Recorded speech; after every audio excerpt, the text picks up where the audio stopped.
High. কি ব্যাপার, তোমরা দুইজন একসাথে রুমের মধ্যে ঢুকছো কেন? ঘুমাতে। তোমরা দুজন কি আমার সাথে একসাথে ঘুমাবা? হ্যাঁ। খবরদার, একদম ফালতু কথা বলবা না। তোমরা দুইজন ম্যাচিং করে শেরওয়ানি পরছো, আমি কিচ্ছু বলি নাই। তো বড় মিয়া, তোমার সাথে আমার বিয়ে হয়েছে, তুমি তোমার ছোট ভাইকে বাসার ঘরে নিয়ে আসছো কেন? কারণ ছোট মিয়ারে জড়ায় ধরে না আসলে তো আমার ঘুমই আসে না, সেই জন্য। দেখো, এতদিন তোমার বউ ছিল না, এর জন্য তুমি ছোট মেয়েকে জড়ায় ধরে ঘুমাইছো। এখন তো তোমার বউ আছে, তুমি আমাকে জড়ায় ধরে ঘুমাবা? বড় মিয়ার না হয় বউ আছে, সে বউকে জড়ায় ধরে ঘুমাবে, কিন্তু আমার তো বউ নাই, আমি কাকে জড়ায় ধরে ঘুমাবো? তুমি কোল বালিশ জড়ায় ধরে ঘুমাও, যাও। ছোট মিয়া না হয় কোলবালিশ জড়ায় ধরে ঘুমাইলো, কিন্তু ছোট মিয়া আমার মাথায় হাত বুলাই না দিলে আমার তো ঘুমই আসে না। সে যদি অন্য রুমে কোলবালিশ জড়ায় ধরে ঘুমায় থাকে, তাহলে আমার মাথায় হাত বুলাই দিয়ে আমাকে ঘুম পাড়ায় দিবে কে? কেন? আমি তোমার বউ আছি না? আমি তোমাকে মাথায় হাত বুলাই দিয়ে তোমাকে ঘুম পাড়ায় দিব। বড় মিয়ার না হয় বউ আছে, তার মাথায় হাত বুলাই দিলে সে ঘুমায় যাবে, কিন্তু আমার তো বউ নাই, আমার মাথায় কে হাত বুলাই দিয়ে আমাকে ঘুম পাড়াবে? ছোট মিয়া, আমি তোর মাথায় হাত বুলাই দিয়ে তোকে ঘুম পাড়াবো, তুই কোনো টেনশন করিস না। না না, আমি তোকে ছাড়া রাতে একা ঘুমাতে পারবো না। এই তুমি এক কাজ করো তো, তুমি অন্য রুমে যাও, আমরা দুই ভাই বাসা করে ঘুমাবো। এই, তুমি সব কি বলতেছো? দেখো, আজকে আমাদের বাসর রাত, বাসর রাতে তুমি বউকে রেখে ছোট ভাইকে নিয়ে ঘুমাবা? কি করবো বলো, এতদিনের অভ্যাস, এত সহজে তো ছাড়তে পারবো না। কথা বলে সময় নষ্ট না করে যাও অন্য রুমে গিয়ে ঘুমাও, আমার ঘুম আসতেছে। আমারও। অসম্ভব, আমি এই রুম ছেড়ে, আমার বাসর ঘর ছেড়ে কোথাও ঘুমাবো না। ঠিক আছে, যেহেতু যাইবা না, সেহেতু আমরা দুজন দুই পাশে ঘুমাই, তুমি মাঝখানে ঘুমাও। ছি ছি ছি ছি, এই এসব তুমি কি বলতেছো? আমি তোমাদের দুই ভাইয়ের মাঝখানে ঘুমাইতে পারবো না।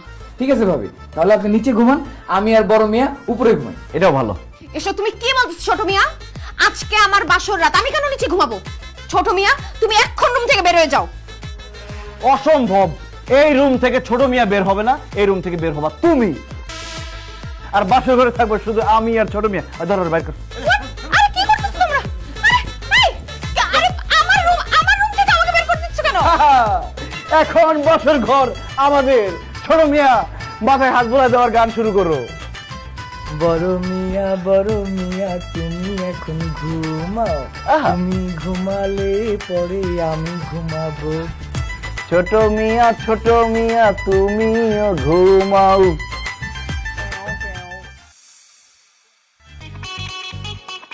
সখিনা, আমি করতেছি, তুমি মাছ মাংসটা বের করো। ঠিক আছে ভাবি। সেতু, তুমি কি করতেছো? রান্না বান্নার প্রস্তুতি নিতেছি। কার জন্য রান্না বান্নার প্রস্তুতি নিতেছো তুমি? তোমার জন্য। আমি ঠিক করছি, এখন থেকে আমার স্বামীকে আমি রান্না করে খাবো। অসম্ভব, আমি থাকতে বড় মেয়েকে কেউ রান্না করে খাওয়াতে পারবে না। বড় মেয়েকে রান্না করে খাবো শুধু আমি। কি বলতেছো ছোট মিয়া? তুমি একটা ছেলে হয়ে আমার জামাইকে রান্না করে খাওয়াবা কেন? তুমি একটা মেয়ে মানুষ হয়ে কেন আমাকে রান্না করে খাওয়াবা? আরে বাবা, রান্না তো মেয়েরাই করে। হ্যাঁ, মেয়েরা রান্না করে, কিন্তু আমি মেয়েদের রান্না খাইতে পারি না। ছোটবেলা থেকে আমি ছোট মিয়ার রান্না খেয়ে বড় হয়েছি, এই জন্য রান্না করবে শুধু ছোট মিয়া। অন্যের রান্না খেলে আমার বমি আসে, আমি অন্যের রান্না খেতে পারি না। এই বাড়িতে রান্না করবে শুধু ছোট মিয়া। জায়গা থেকে ছোট মিয়া যে রান্না করবে, সে কি রান্না করতে পারে? এক্সকিউজ মি ভাবি, ফর ইউর কাইন্ড ইনফরমেশন, আমি একজন শেফ, আপনি হয়তো এটা জানেন না। আমি চায়না থেকে রান্নার উপর বিশেষ কোর্স করে আসছি, শুধুমাত্র বড় মেয়ের জন্য মজার মজার খাবার রান্না করব। তাই আপনি যদি একবার আমার হাতে রান্না খান না, আপনি আপনার মা বোন সহ 14 গোষ্ঠীর নাম ভুলে যাবেন। 14 গোষ্ঠীর নাম আমি ভুলতে চাই না, তোমাকে আমি রান্নাও করতে দিব না। আমার জামাইয়ের জন্য আমি রান্না করবো, এটা আমার মৌলিক অধিকার। ভাবি গো ভাবি, ছোট মিয়া বড় মিয়ার উপর অধিকার ফলাইতে চায় না, পরে কিন্তু আপনার পেট খারাপ করে ফেলাইবো। তখন সারাদিন ঘর বাড়ি বাদ দিয়া বাথরুমে কাটাইতে হইব। পেট খারাপ করে ফেলবে মানে? ভাবি গো ভাবি, একদিন আমি শখ কইরা ছোট মেয়েরে বাদ দিয়া আমি নিজে রান্না করতে গেছিলাম। হ্যাঁ, কি করছে জানেন? আমার খাওয়ার মধ্যে জামাল গুঁড়া মিশাই দিছে। এরপরে আমি বাথরুমে গেলে যাইতেছি আর আসতেছি, পানির ট্যাঙ্কি ফুরাই গেছে, কিন্তু আমার বাথরুম আর ফুরায় না ভাবি। সখিনা, চুপ করো তুমি। আমাকে এসব ভয় দেখায় কোনো লাভ নাই। এখন আমি রান্না করব আমার জামাইয়ের জন্য। তুমি বেরো রান্নাঘর থেকে। আরে আপনি রান্নাঘর থেকে বেরো না, আমি এতদিন রান্না করছি, আমি রান্না করব। আমি অলরেডি কি এত চিল্লাচিল্লি কিসের রান্না করে? কার হাত পুড়ছে? আব্বা, কারো হাত পুড়ে নাই, আমার কপাল পুড়ছে। আমি আমার জামাইয়ের জন্য শখ করে সকালবেলা একটু রান্না করতে আসছি, এর মাঝখান থেকে আপনার ছোট ছেলে বলে সে নাকি রান্না করবে। আপনি বলেন কে রান্না করবে? আমি করব না ছোট মিয়া করবে? অবশ্যই ছোট মিয়া করবে।